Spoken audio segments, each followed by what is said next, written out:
Maluwalating araw sa inyo lahat mga kaibigan. Na-try nyo na ba magbaon ng halo-halong ginataan na gulay sa trabaho, no? Merong kalabasa, puso ng saging, merong langka, at may papaya.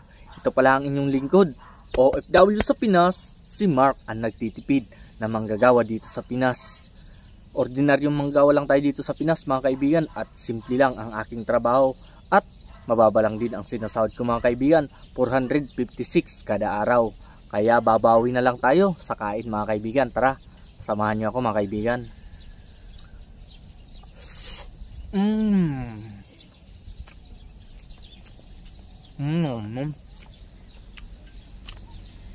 The best, kalabasa. The best. Langka.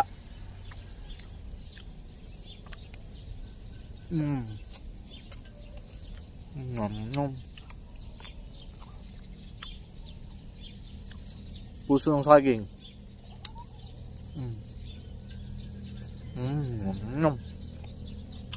Ano?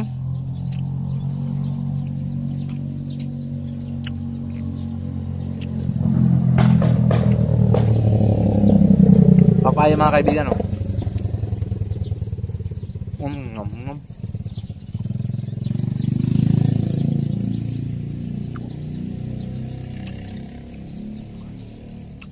Ngayong araw na to ay schedule lang EPA ko, ano. Kaya kung mapapansin nyo, pinunan tayo ng lakas dito. Yan, o. Hindi pa tapos yung result mga kaibigan. Mag-lunch muna tayo at babalikan ko yung result ng urinalysis, no. At magpi-physical exam pa ko mamaya. Kikuluhin pa tayo yung height, no. Yearly yan mga kaibigan, ginagawa namin sa company namin. Requirements mga kaibigan, at pag hindi ka nakapag annual physical examination, may memorandum mga kaibigan, mamimemuhan ka, no.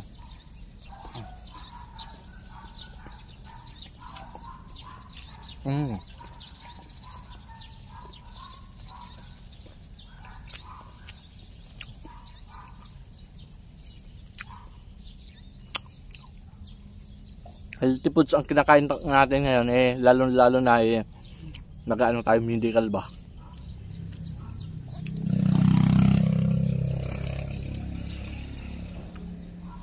Lambot ng papaya mga kaibigan. Papaya to, malalaki lang yung hiwa ko para solid. The best mga kaibigan pag halo-halo yung gulay. At natural lang yung pagkakaluto, wala na kung ano-ano pa dyan mga kaibigan. May gata, may sibuyas, bawang at luya. Okay na, wala nang mga dyan, sahog-sahog dyan kung ano-ano pa. Puto. No?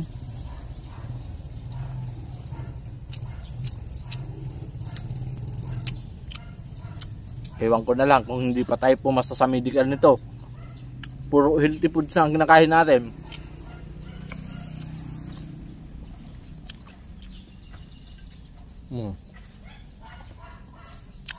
Laki ng kalabasa. Buntot ng kalabasa.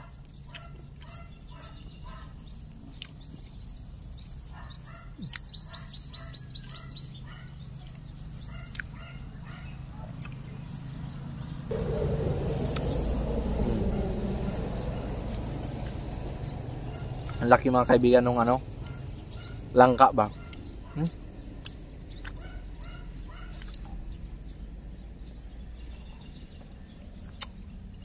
Mukhang masusobran tayo ngayon mga kaibigan sa kain, ah.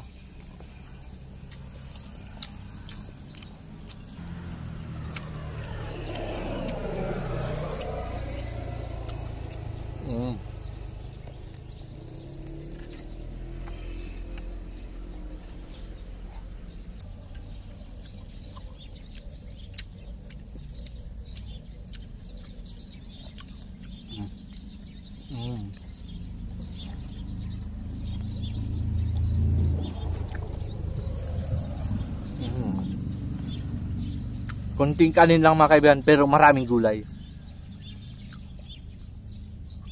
Iwas tayo sa diabetes ba? Kasama sa medical mga kaibigan, kung may diabetes, mataas yung sugar, no? At yung high blood, hindi tayo ma-high blood nito. Lagi tayong kumakain eh.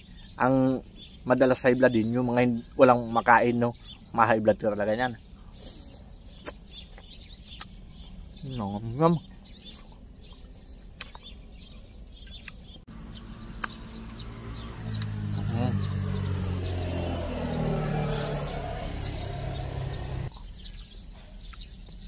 So mga kaibigan, no, solve na tayo sa ating tanghalian mga kaibigan.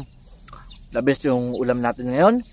At araw ng medical ko ngayon, sana makapasa tayo mga kaibigan. At sa muli, ito ang inyong lingkod, OFW sa Pinas, si Mark. At lagi ako nagpapaalala, lagi lang tayong magtitipid dito sa Pinas para hindi tayo nababaon sa utang.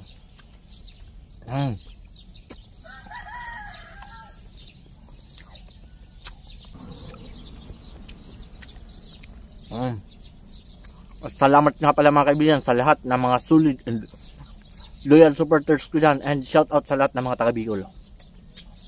Tubong Bicol po ako mga kaibigan, at legit na Uragon. Basta Uragon, malupiton. Hanggang sa muli, paalam!